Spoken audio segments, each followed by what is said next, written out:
കുറച്ച് കാര്യങ്ങൾ നിങ്ങളോട് ഷെയർ ചെയ്യാൻ വേണ്ടിയിട്ടാട്ടോ ഇങ്ങനെ ഒരു ഓൺ വോയിസ് ആയിട്ട് ലോങ് വീഡിയോയിൽ ഞാൻ വരുന്നത്.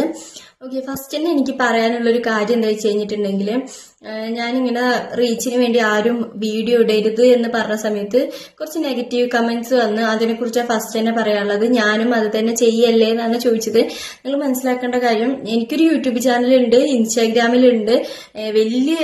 വലിയൊരു ഇൻഫ്ലുവൻസറോ വലിയൊരു യൂട്യൂബ് ചാനലോ ഉള്ള ആളല്ല ഞാൻ. ചെറിയൊരു യൂട്യൂബ് ചാനൽ, ചെറിയൊരു ഇൻസ്റ്റാഗ്രാം ഐ ഡി ആണ്. അപ്പോൾ വെയിലടിക്കുന്നത് കാർമേഘത്തിന്റെ ഷെയ്ഡ് വരുന്നുണ്ട്, അതുകൊണ്ട് കേട്ടോ. മഴക്കാറുണ്ട് നല്ലോണം. ഓക്കെ, അപ്പൊ പറഞ്ഞു വന്നത്, ഞാൻ വലിയൊരു യൂട്യൂബർ അല്ലെങ്കിൽ ഞാൻ വലിയൊരു ഇൻഫ്ലുവൻസർ അങ്ങനെയൊന്നല്ല. ചെറിയൊരു യൂട്യൂബ് ചാനലുണ്ട്, ചെറിയൊരു ഇൻസ്റ്റാഗ്രാം അക്കൗണ്ടും ഉണ്ട്. അത്യാവശ്യം കാര്യങ്ങൾ വീഡിയോ ഒക്കെ ഇടുന്ന ആളാണ്. പിന്നെ എന്റെ കണ്ടന്റ് പറഞ്ഞിട്ടുണ്ടെങ്കിൽ ഇതുപോലുള്ള കറന്റ് ആയിട്ടുള്ള സിറ്റുവേഷൻ പ്രതികരിക്കുന്ന ആളോ അല്ലെങ്കിൽ ഇങ്ങനത്തെ കാര്യങ്ങളെല്ലാം വന്നിട്ട് ആൾക്കാരോട് പറയുന്ന ആളോ ഒന്നും അല്ല ഞാൻ ഈ മേക്കപ്പ്, ഹാക്ക് അങ്ങനത്തെയൊക്കെ വീഡിയോസ് ചെയ്തിട്ടാണ് ഞാൻ ഇത്രയും കാലം ചെയ്തിട്ടുള്ളൂ. ഇങ്ങനത്തെ ഒരു കണ്ടന്റ് ഞാൻ ചെയ്തിട്ടില്ല. പക്ഷെ ഈ ഒരു കണ്ടന്റ് ചെയ്യാൻ കാരണം ഞാൻ ജനിച്ച് വളർന്ന നാടാണ്, എന്റെ നാടാണ്, എന്റെ ആൾക്കാരാണ്, എനിക്കാണ് നഷ്ടമുള്ളത്. അപ്പോൾ ഞാൻ അവിടെ പെട്ടുപോകാത്തത്, എന്നെ കല്യാണം കഴിച്ചത് കോഴിക്കോടേക്കാണ്. ഞാൻ ആ സമയത്ത് കോഴിക്കോട് ആയതുകൊണ്ട് മാത്രം അതിൽ നിന്ന് രക്ഷപ്പെട്ട ആളാണ് ഞാൻ. അപ്പൊ അവിടുത്തെ കുറെ സിറ്റുവേഷൻസ് എനിക്ക് അറിയാൻ പറ്റും. അത് നിങ്ങളിലേക്ക് എത്തിക്കുന്നത് അങ്ങനെയെങ്കിലും ആൾക്കാരൊന്ന് കുറച്ച് മാറി ചിന്തിക്കട്ടെ വിചാരിച്ചിട്ടാണ്. നിങ്ങൾ തന്നെ ഒന്ന് ആലോചിച്ച് നോക്ക്. നിങ്ങളുടെ ഫാമിലിയിലുള്ള ഒരാളാണ് മരിച്ചത്, അവര് രക്ഷപ്പെടാൻ വേണ്ടിയിട്ട് ഒരാളെ വിളിച്ചിട്ട് സങ്കടത്തോടെ പറയുന്ന കാര്യം നിങ്ങൾ ഈ BGM ഇട്ട് ഫോട്ടോ വെച്ച് ഇങ്ങനെ പ്രചരിപ്പിക്കുമ്പോൾ ഇപ്പൊ നല്ല വ്യൂ കിട്ടും. ഇപ്പൊ എല്ലാവരും സ്റ്റാറ്റസ് ഇടും, ഇപ്പൊ എല്ലാവരും അറിയും. പക്ഷെ നിങ്ങളൊന്ന് ആലോചിച്ച് നോക്ക്, ഇതെല്ലാം കഴിയുന്ന ദിവസങ്ങളിൽ ഇവരെ ഫാമിലി, ഒരു മോനും ഒരു ഹസ്ബൻഡ് ഉണ്ട്, പിന്നെ ഒരു മോനാണുള്ളത്. ഇവരിതൊന്നൊക്കെ റിലീസായി മൈൻഡ് എങ്ങനെയെങ്കിലുമൊക്കെ, കാരണം അവിടെ ഒരുപാട് കൗൺസിലിങ്ങും കാര്യങ്ങളൊക്കെ നടക്കുന്നുണ്ട്.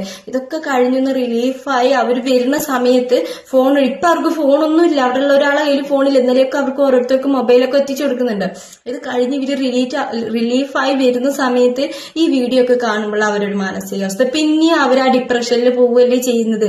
ഇതുകൊണ്ടാണ് ഞാൻ പറഞ്ഞത്. പിന്നെ അവിടെ അത്യാവശ്യമായിട്ട് വേണ്ട, അവർക്ക് ജോലിയില്ലാത്ത അവസ്ഥ, അങ്ങനത്തെ കുറെ കാര്യങ്ങളൊക്കെ എന്നെ കാണുന്ന കുറച്ചു പേരുണ്ട്. അപ്പൊ അവരെങ്കിലും എന്തെങ്കിലും ചെയ്തോട്ടെ എന്ന് പറഞ്ഞിട്ടാണ് ഞാൻ ഈ കണ്ടന്റ് ഇടുന്നത്. അല്ലാതെ ഈ ഒരു കണ്ടന്റ് ആക്കിയിട്ട് ഇങ്ങനെ ഇടുന്ന ഒരു വ്യക്തിയെ അല്ല ഞാൻ. നിങ്ങൾക്ക് എന്റെ പഴയ വീഡിയോസ് ഒക്കെ കണ്ടാൽ അറിയായിരിക്കും. പിന്നെ എന്താ വെച്ച് കഴിഞ്ഞിട്ടുണ്ടെങ്കിൽ ഇപ്പത്തെ മുണ്ടക്കൈക്കാരുടെ അവസ്ഥ അല്ലെങ്കിൽ ചൂരമലക്കാരുടെ അവസ്ഥ ശരിക്കും ദയനീയാണ്. ഞാൻ അന്ന് ആ ഉരുൾപൊട്ടലിൽ എത്തിയിട്ടില്ല, ഞാൻ ഈ വീട്ടിലായിരുന്നു. പക്ഷെ ഇന്നും എനിക്ക് ഉറങ്ങാൻ പറ്റുന്നില്ല. കണ്ണടയ്ക്കുമ്പോ ഇവരൊക്കെ മുഖമാണ് മനസ്സിൽ വരുന്നത്. എനിക്ക് തോന്നുന്നു എന്റെ കോണ്ടാക്ട് ലിസ്റ്റിൽ തന്നെ എനിക്ക് തോന്നുന്നു, ഞാൻ ഇന്നലെ ഫോൺ എടുത്ത് എന്റെ കോണ്ടാക്ട് ലിസ്റ്റ് നോക്കുക, ഞാൻ വാട്സപ്പിൽ മെസ്സേജ് അയച്ചവര്, ഞാൻ അങ്ങനെ ഒരുപാട് കോണ്ടാക്ട് സൂക്ഷിക്കുന്ന ആളൊന്നല്ല. അത് എന്നെ പരിചയമുള്ള എല്ലാവർക്കും അറിയുക. എല്ലാവരോടും ഭയങ്കര മിണ്ടല്, എല്ലാവരും ഫ്രണ്ട്സ് അങ്ങനെ ഒക്കെ ഉള്ള ഒരു ടൈപ്പല്ല. സത്യം പറഞ്ഞിട്ടുണ്ടെങ്കിൽ മിണ്ടാൻ തുടങ്ങിയത് എനിക്ക് തോന്നുന്നു ഞാൻ ഇപ്പോഴാണ്. ആ നാട്ടിലുള്ള ആൾക്കാരോട് ചോദിച്ചാൽ അവൾ ആരോടും മിണ്ടാത്തൊരു കുട്ടി, അങ്ങനെ മാത്രമാണ് എന്റെ ഐഡന്റിറ്റി, അതാണ്. അങ്ങനെയുള്ള എന്റെ കോണ്ടാക്ട് ലിസ്റ്റിൽ തന്നെ 10-30 പേരെ നമ്പർ ആണ് എനിക്ക് ഡിലീറ്റ് ആക്കി കളയാനുള്ളത്. കാരണം അവരൊക്കെ മരിച്ചുപോയി. ഇപ്പോഴും എനിക്ക് അതിൽ പലരും പോയി എന്നുള്ളത് ഉൾക്കൊള്ളാൻ കൂടി പറ്റിയിട്ടില്ല. രാത്രി ഉറങ്ങാൻ പറ്റുന്നില്ല. അവിടെ ആ ഒച്ച ഞാൻ കേട്ടിട്ടില്ല. മരിച്ച സമയത്ത് അവിടെ അങ്ങനെ ഒരു സംഭവം നടക്കുമ്പോൾ ഞാൻ അവിടെ ഇല്ല. എന്നിട്ട് പോലും എനിക്ക് രാത്രി ഉറങ്ങാൻ പറ്റുന്നില്ല, പകലൊരു പണിയെടുക്കാൻ പറ്റുന്നില്ല.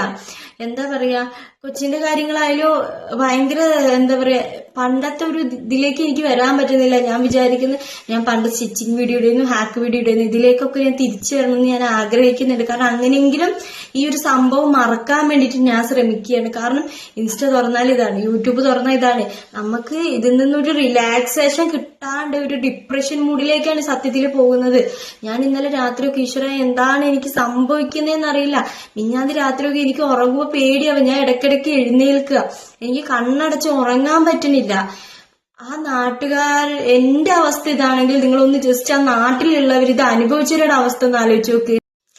അതില് എനിക്ക് ഇതൊക്കെ എങ്ങനെയാണ് ഷെയർ ചെയ്ത് പറഞ്ഞു തരേണ്ടതെന്ന് പോലും അറിയുന്നില്ല. നമ്മൾ പറയുമ്പോൾ ദയവേത് നിങ്ങൾ നെഗറ്റീവായിട്ടോ ഇതൊരു കണ്ടന്റ് ആയിട്ടോ ഒന്നുമല്ല പറയുന്നത്. നമ്മളിത് ഇങ്ങനെ ചെയ്യരുത് എന്ന് പറയുന്നത് അവരുടെ മാനസികാവസ്ഥ നമുക്ക് അറിയുന്നത് കൊണ്ടാണ്. ഇത് എനിക്ക് ഏറ്റവും വേണ്ടപ്പെട്ട ഒരു ഫാമിലിന്റെ വരെ വീഡിയോ ഇട്ടിട്ട് എന്തൊക്കെയാ അതിൽ ആഡ് ചെയ്തിട്ടുണ്ടെന്ന് അറിയാം. അത് ഞാനിപ്പൊ പറയാത്ത, ഇനിയിപ്പൊ ഞാനത് പറഞ്ഞുകൊണ്ട് ഇനി ബാക്കിയുള്ളവരും കൂടി അറിയണ ആ രീതിക്ക് ആ ഫാമിലിയെ കുറിച്ചൊന്നും ഞാൻ പറയുന്നില്ല. അതൊക്കെ നമുക്ക് കാണുമ്പോൾ ശരിക്കും വിഷമാവും. അവര് മരിച്ചു പോയിട്ടും ഇങ്ങനെയൊക്കെ ചെയ്യുമ്പോല്ലേ. ആ മാനസികാവസ്ഥ നിങ്ങൾക്ക് അറിയണമെങ്കിൽ നിങ്ങളുടെ വീട്ടിലും ഇത് വരണം, നിങ്ങളുടെ നാട്ടിലും ഇത് വരണം. എല്ലാവരും കേരളക്കാരൊക്കെ ഒന്നിച്ച് നിന്ന് ഇതെല്ലാം ചെയ്യുന്നുണ്ട്. സത്യമാണ്, എല്ലാവരും സഹായിക്കുന്നില്ല എന്നൊന്നും പറയുന്നില്ല. പക്ഷെ കുറച്ചു പേരെങ്കിലും ഇതിങ്ങനെ പബ്ലിക് ആക്കുന്നതിനനുസരിച്ച് ആ നാട്ടിലുള്ള ആരും ഇങ്ങനെ ചെയ്യരുത് എന്നേ പറയും. ആ നാട്ടിലുള്ള ഒരാളടുത്തെങ്കിലും പോയിട്ട് നിങ്ങൾ ഇതാക്ക്. ഒരുപാട് പേര് അങ്ങനത്തെ വീഡിയോ ലൈക്ക് ചെയ്യണി, ഷെയർ ചെയ്യുന്നു, കമന്റ് ചെയ്യുന്നു, ഇതെല്ലാം ചെയ്യുന്നു. അയ്യോ സങ്കടം പറയുന്നു, ഇതൊക്കെ ചെയ്യുന്നുണ്ട്. സ്വന്തം വീട്ടിലത്തെ ആൾക്കാണ് ഈ അവസ്ഥ വരുന്നെങ്കിൽ നിങ്ങളൊന്ന് ആലോചിച്ച് നോക്കുക. ആ ഒരു ഫീലിംഗ് നിങ്ങൾ ആ നാട്ടിൽ പോയിട്ട് ആ നാട്ടുകാരെടുത്ത് ആ നാട്ടുകാര് മുന്നിൽ ഇതൊന്ന് കാണിച്ചു നോക്കുക. അപ്പൊ അവരെ പ്രതികരണം നിങ്ങൾക്കറിയും. ഇത് നമുക്കിത് അംഗീകരിക്കാനോ അത് അക്സെപ്റ്റ് ചെയ്യാനോ പറ്റില്ല. അവരൊക്കെ ആ ചേച്ചിയൊക്കെ നമ്മളെ വിട്ട് പോയി എന്നുള്ളത് പോലും നമുക്ക് അങ്ങോട്ട് ഉൾക്കൊള്ളാൻ കഴിഞ്ഞിട്ടില്ല. അതിന്റെ ഇടയിൽ നിങ്ങൾ ജസ്റ്റ് ഒന്ന് നമുക്ക് ഈ നമ്മുടെ ഗ്രൂപ്പിലൊക്കെ ഈ മരിച്ചു പോയവരുടെ ഫോട്ടോയും ഐഡന്റിഫൈ ചെയ്യാത്തവരിലൊക്കെ നമ്മളെ കൊണ്ട് ഐഡന്റിഫൈ ചെയ്യാൻ പറ്റുമോ പറഞ്ഞ് വരുമ്പോ തന്നെ ഉള്ളിൽ എങ്ങനെ നമുക്ക് കണ്ണീര് വരാണ്ടൊരു നെഞ്ചിലൊരു വേദന ഉണ്ട്. ആ വേദനയാണ് ശരിക്കും അനുഭവിക്കുന്നത്.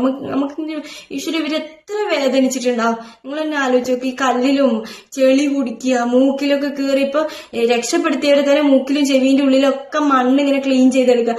അവരെത്ര വേദനിച്ചിട്ട് ആയിരിക്കും മരിച്ചെന്നുള്ളത് കൊണ്ട് നമ്മുടെ നെഞ്ച് പെടയാണ്. അപ്പൊ ആ വീട്ടിലുള്ളവരുടെ അവസ്ഥ നിങ്ങളൊന്ന് ആലോചിച്ച് നോക്കുക. അവരെത്ര നെഞ്ചുപടിയും. അവർ ഈ കൗൺസിലിംഗ് കഴിഞ്ഞ് ഇതിന്നൊക്കെ റിക്കവറായി വരുന്ന സമയത്തായിരിക്കും അവർ ചിലപ്പോൾ ഈ വീഡിയോസും ഈ കാര്യങ്ങളൊക്കെ കാണുക. അപ്പൊ അവരുടെ മാനസികാവസ്ഥ പിന്നെ അവർ ആ ഡിപ്രഷനിലേക്ക് പോവുകയല്ലേ ചെയ്യുക. ഈ ഒരു കാരണം കൊണ്ടാണ് ഇങ്ങനത്തെ ടൈപ്പ് വീഡിയോ ഇടരുത് പറയുന്നത്. ഒരുപാട് പേര് സഹായിക്കുന്നത് വീഡിയോ, കുറെ ഇൻഫ്ലുവൻസേഴ്സ് കുറെ സാധനങ്ങളൊക്കെ മേടിക്കുന്നതും ഒക്കെ ഇടുന്നത്, അതൊക്കെ ഇടണം. അതിനൊക്കെ ബാഡ് കമന്റ് ഇടുന്നവരൊക്കെ എന്താ പറയാ, അങ്ങനത്തെ വീഡിയോ ഇടണം എന്നേ ഞാൻ പറയും. കാരണം അവരൊക്കെ ഇൻഫ്ലുവൻസേഴ്സ് ആണ്. അപ്പൊ അവരിത് ചെയ്യുന്ന കണ്ടിട്ട് രണ്ടുപേരും ഇൻസ്പയർ ആയിട്ട് ഞാനും എന്തെങ്കിലും മേടിച്ചു കൊടുക്കണം എന്നേ ചിന്തിക്കുള്ളൂ. അങ്ങനത്തെ വീഡിയോസ് ഒക്കെ ഇടുന്നതിൽ ഒന്നും ഞാൻ പറയുന്നില്ല. അതൊക്കെ ശരിക്കും ഇടേണ്ടതായ വീഡിയോസ് തന്നെയാണ്. പക്ഷെ ഇങ്ങനത്തെ കാര്യങ്ങളൊക്കെ ചെയ്യുന്നു. പിന്നെ ഫേക്കായ കാര്യങ്ങളൊക്കെ ഈ സമയത്ത് പറയുമ്പോൾ ഭയങ്കര മോശമാണ്. അവരുടെ സിറ്റുവേഷൻ വളരെ മോശം. ഇപ്പൊ എന്റേതേ സിറ്റുവേഷൻ ഇത്രയാണെങ്കിൽ അവിടുത്തെ സിറ്റുവേഷൻ ഒന്ന് ആലോചിച്ച് നോക്ക്. അപ്പൊ ഈ ഒരു കാരണം കൊണ്ടാണ് ഞാൻ അങ്ങനെ ഒരു വീഡിയോ ഇട്ടത്. ജസ്റ്റ് നിങ്ങൾക്ക് മനസ്സിലാക്കാൻ പറ്റുന്നവരാണെങ്കിലും ഒന്ന് മനസ്സിലാക്കാം.